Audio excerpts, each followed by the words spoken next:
लगता है इस दफ़ा क्लैश इन इटली रेसलमेनिया के लेवल पे होने वाला है। फाइनली आज की राह खत्म हो चुकी है और आज की राह में तबाही मच चुकी है भाई साहब, लिटरली तबाही मच चुकी है। ब्रॉक लेसनर का रिटर्न हो चुका है, साथ ही साथ रोमन रेंस ने फाइनली जेकब फाटू से अपना बदला भी ले लिया। पूरे पिछले 2-3 हफ्तों से जेकब फाटू रोमन रेंस पर काबू पा रहा था। आज फाइनली रोमन रेंस ने अपना बदला पूरा किया और भी बहुत कुछ शो में हुआ। तो शुरू करते हैं बिना किसी देरी के। तो शो की शुरुआत में हमें रोमन रेंस दिखाए जाते हैं। रोमन रेंस काफ़ी गुस्से में होते हैं और रिंग की तरफ जा रहे होते हैं। एडम पियर्स होते हैं। एडम पियर्स रोमन रेंस को कहते हैं कि रोमन रेंस, मैंने तो ये पिछले हफ्ते कहा था कि तू जेकब फाटू से मत उलझ। रोमन रेंस अभी से कुछ नहीं कहते। रोमन रेंस कहते हैं कि मुझे जेकब फाटू चाहिए, वो कहाँ है। तो तभी हमें सुनाई देता है जेकब फाटू का थीम सॉन्ग और पता चलता है कि जेकब फाटू तो कब के रिंग में भी पहुंच चुके हैं। जेकब फाटू बोलते हैं कि अगर तुझे मेरे से बदला चाहिए तो आ जा रिंग में। और तभी वहाँ पर जिमी ओसो और जे ओसो आ जाते हैं। जिमी ओसो और जे ओसो जेकब फाटू कहते हैं तू हमारा भाई है, तू इस तरह ना कर, तू ट्राइबल चीफ को एक्नॉलेज कर ले, तू अभी मान जा, अभी वक्त है। लेकिन जेकब फाटू नहीं सुनता और जेकब फाटू जिमी ओसो और जे ओसो पर अटैक कर देते हैं। जे ओसो चेयर भी लेकर आते हैं साथ ही और अटैक करते हैं, लेकिन जेकब फाटू को कुछ असर नहीं होता। फिर जेकब फाटू जे ओसो को टोंगन डेथ ग्रिप लगाते हैं और तभी पीछे से फाइनली एंट्री होती है रोमन रेंस की।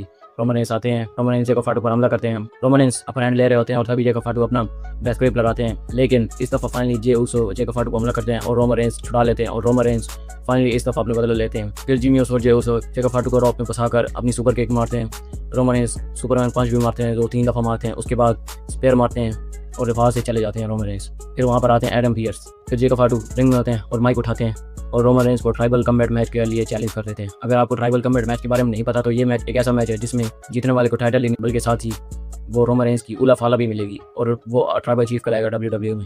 और अगर अभी आपको समझ नहीं आई तो जाकर एक दफ़ा जे ओसो और रोमन रेंस का ये वाला मैच देखें। ये भी एक ट्राइबल कम्बैट मैच था जो 2023 के समरस्लैम में हुआ था। फिर रोमन रेंस जेकब फाटू का चैलेंज एक्सेप्ट कर देते हैं और अब इनका मैच क्लैश इन इटली में ट्राइबल कम्बैट मैच होगा जो कि मेन इवेंट हो सकता है। साथ ही हमने पिछले स्मैकडाउन में देखा गुंथर और रॉयस्की का मैच हुआ था कोडी रोड्स के लिए, तो जिसमें गुंथर जीत जाते हैं। और अब क्लैश इन इटली में गुंथर और कोडी रोड्स का भी अनडिस्प्यूटेड चैंपियनशिप के लिए मैच होगा। क्लैश इन इटली के लिए 2 मैचेस कंफर्म हो चुके हैं। उसके बाद हमें फिन बैलर और जेडी मैकडोनाल्ड का स्ट्रीट फाइट मैच देखने को मिलता है जिसमें डोमिनिक मिस्टीरियो इंटरफेयर करते हैं लेकिन कुछ खास नहीं कर पाते और आखिर में फिन बैलर इस मैच को जीत जाते हैं। उसके बाद हमें ओरिजिनल एल ग्रांडे अमेरिकानो की टीम और दूसरे एल ग्रांडे अमेरिकानो की टीम के दरमियान टॉर्नेडो टैग टीम मैच देखने को मिलता है जिसमें ओरिजिनल एल ग्रांडे अमेरिकानो यानी चैड गेबल की टीम हार जाती है और दूसरे एल ग्रांडे अमेरिकानो की टीम जीत जाती है।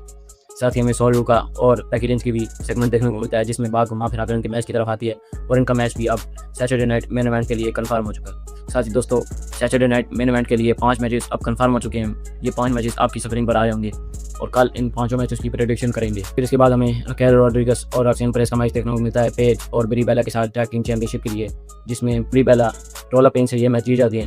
बाद में लिव मॉर्गन उन पर अटैक भी करती हैं लेकिन उनकी मदद के लिए वहाँ पे बेली और लायरा बल्केरी आ जाती हैं और अपर हैंड ले लेती हैं। अब इससे पता चलता है कि ये भी टैग टीम चैंपियनशिप के पीछे लग चुकी हैं। और फिर फाइनली ओबा फेमी का मैच आता है। ओबा फेमी रिंग की तरफ आते हैं, वो अपना एंट्रेंस कर रहे होते हैं पर पीछे से कोई उनके ऊपर अटैक कर देता है और वो कोई और नहीं, वो ब्रॉक लेसनर होते हैं। ब्रॉक लेसनर पहले एक F5 मारते हैं, फिर दूसरी F5, तीसरी, चौथी, पांचवी, 5 F5 ब्रॉक लेसनर ओबा फेमी को मारते हैं और बता देते हैं कि बेटा मुझे हराना इतना आसान नहीं है। और अब शायद इनका अगले हफ्ते मैच क्लैश इन इटली के लिए कंफर्म हो सकता है। फिर उसके बाद फाइनली मेन इवेंट आता है। Seth Rollins versus Austin theory का मैच होता है जिसमें लोगन पॉल भी इंटरफेयर करते हैं लेकिन वो कुछ कर नहीं पाते। फिर लोगन पॉल ऑस्टिन थ्योरी को अपना वो ब्रश निकल देते हैं। ऑस्टिन थ्योरी मारने लगते हैं लेकिन सेथ रॉलिंस बच जाते हैं और वो सेथ रॉलिंस उठा लेते हैं। सेथ रॉलिंस को रेफरी देख लेता है, रेफरी सेथ रॉलिंस से वो ले लेता है और तभी सेथ रॉलिंस लोगन पॉल पर अटैक कर देते हैं और उसके बाद ऑस्टिन थ्योरी पर अटैक करते हैं, अपना फिनिशर लगाते हैं और इस मैच को जीत जाते हैं।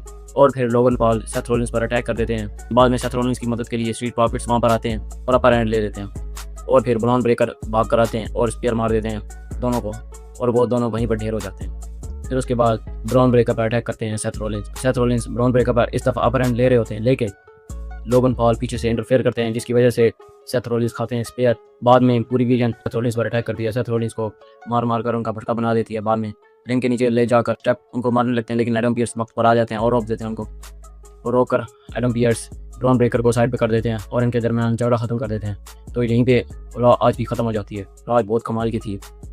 रोमन रेंस ने फाइनली अपना बदला लिया। साथ ही ब्रॉक लेसनर का रिटर्न जो अनएक्सपेक्टेड था और मैं बिल्कुल शॉक्ड हो गया कि यार ये कैसे देर हो सकता है। खैर ये थी आज की राह, आपको कैसी लगी कमेंट से बताएं। और उसके बाद अब मिलते हैं आपसे कल SNME यानी सैटरडे नाइट मेन इवेंट की प्रेडिक्शन वीडियो में। तो बने रहिए मेरे साथ, मिलते हैं कल आपसे। अल्लाह हाफिज़।